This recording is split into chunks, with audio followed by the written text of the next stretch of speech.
In today's story, our hero Yugi has to face one of the scariest things a duelist from 2003 can possibly encounter, a field spell that actually does more than just one thing.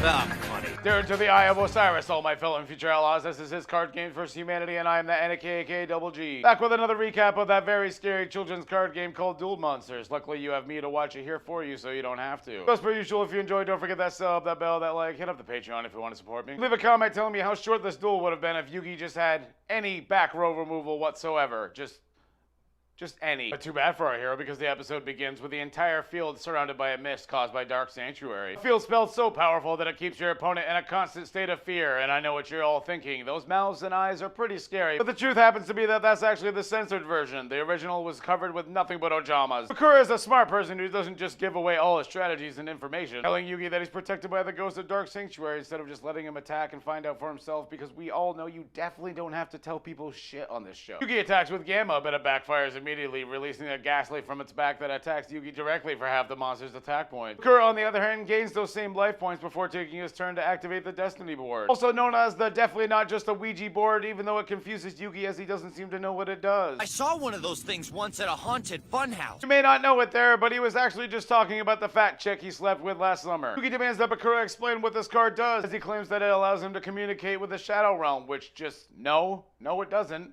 I'm like 99% sure that this duel was never a shadow game. First letter is revealed, F. And after 5 turns pass, Yugi will lose the duel immediately as it spells out the words that describe his worst nightmare. Mokuba says this looks bad, and just like a good brother said a response by saying yes, if he doesn't summon Slifer soon, this will be all over. It'd be a nice moment if Kaiba had actually responded to him instead of just thinking it all to himself in his head. Bakura's turn, he activates Dark Door, allowing Yugi to only attack with 1 monster per turn, before declaring that he must tribute at least 1 monster per turn to keep Dark Sanctuary alive. Let's see what monster he chooses. And next I'll play Earthbound Spirit.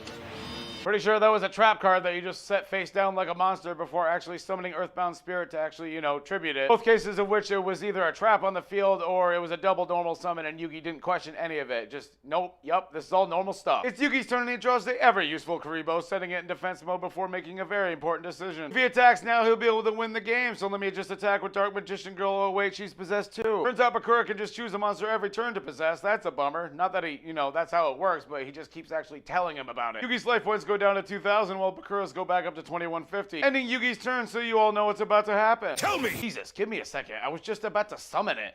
Activate it. It's like he really does just say, tell me a lot, doesn't he? Second letter is revealed to be I, making Yugi cocky, saying that he won't have enough slots in his duel disc to finish the rest of the Destiny board. Little does he know that Dark Sanctuary allows him to possess both his monsters and allow him to have up to 10 spell or trap cards on the field at the same time. I know, right? A field spell that can do more than one thing? It's like, welcome to 2019, bro. Devil then reveals the secret to becoming a celebrity on TikTok. Maybe he's overthinking all this, and the key is not to think at all. Bakura summons the good old Sangan, finally a monster that aligns with his strategy of needing fiends every turn to replenish to actually keep Dark Sanctuary alive. I'm sure you have 3, right? It's not like Kaiba's gonna give a shit how many you have in your deck in this tournament, so that's 3 turns right there. Bakura ends his turn and decides to possess the Dark Magician Girl, because according to him, possessing the strongest monster on Yugi's side of the field is something he'd never expect. The perfect plan. Yugi needs to figure out who's possessed, drawing in a big shield gardener and setting it down in defense mode and changing nothing about the game state. Making a smart move for once, Yugi attacks with Gamma, thinking his weaker monster won't be the one that's possessed. But unfortunately, he's not smart because he forgot about the face-down trap card in the monster zone. Dark Spirit of the Silent, negating the attack and forcing Dark Magician Girl to strike instead, releasing the possession onto Yugi and causing him to take another 1,250 life points. Yugi's running out of life points pretty fast. He's a goner. Think positive or you're going overboard. That's right. If you even so much as breathe the aspect of our friend losing a children's card game, I will throw you overboard onto your untimely death.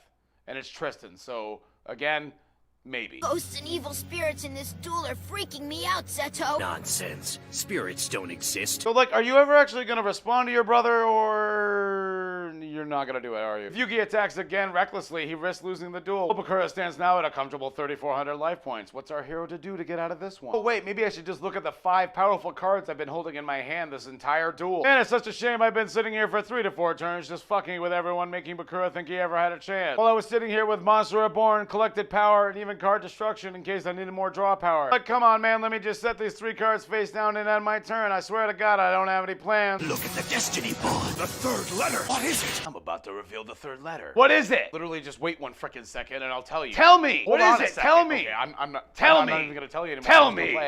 Tell me! Bakura draws in the most memorable Pharaoh Servant card of all time, Souls of the Forgotten. Oh wait, never mind, it's already been tributed and forgotten just to keep Dark Sanctuary alive. I guess I was a fool for thinking he'd have something else to accompany this stall strategy, but just, nope, a normal monster with 900 attack. Because he's super original, Bakura possesses Dark Magician Girl once again. But unfortunately for him, Yugi's already said 1 line of confidence, instantly making everyone around him believe that he's ready to win this duel right here, right now. Activating Collected Power, one of the most specific trap cards ever made. It forces all equip type spell and or card effects to focus on 1 monster on the field. Actually, he selects Freebo because he's dumb as hell and really gotta read a book. Also forcing the Ghost of Dark Sanctuary to possess a little furball as well. Freebo then does his best impression of any modern woman under the age of 30 trying to read a cookbook. As it would force your evil ghost right out of its hiding place and into Koribo. So apparently Yugi just has a basic monster destruction card called Exiled of the Wicked. Ended up just murdering his own Karibo after forcing it to spend its last moments reading a book, as well as the ghost that was possessed along with it. Also, why the fuck is Dark Necrophilia already on his duel disc? Eric isn't very pleased and decides to have a little chat with Bakura, berating him that he's lost control of this duel, and if he doesn't win, they won't spoon later like he wants to. If Merrick hadn't lost 10 times already, then maybe we'd have a shred of believing that he could beat Yugi too. Yugi plays the Monster Reborn he had in his hand this entire frickin' time, bringing Dark Necrophilia to the field and taking away the effects of Dark Sanctuary, leaving Bakura with no way to finish the Destiny board. He attacks directly with Dark Necrophilia, bringing him down to 1,200 life points before the 4th letter is revealed. Bakura has no monsters left to protect him and no space on the field to finish his Destiny board. He tries to get rid of the Dark Door, then Yugi will be able to attack with all his monsters on the next turn. What is a man to do? Oh, of course, just end the episode by pulling a Yugi level protagonist top deck. By the way, I'll just laugh maniacally and claim that this card I just drew is the key to my victory and everything I could ever want. And yes,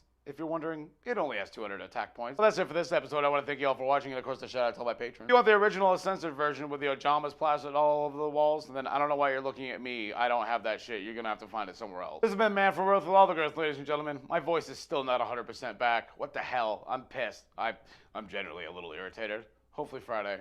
Later. So as per usual, Yugi demands that Bakura Yugi demands that Bakura just explain. Dark Spirit of the Silent negating the attack and forcing Dark Magician to Girl. But the truth is that, oh my God. But the truth is that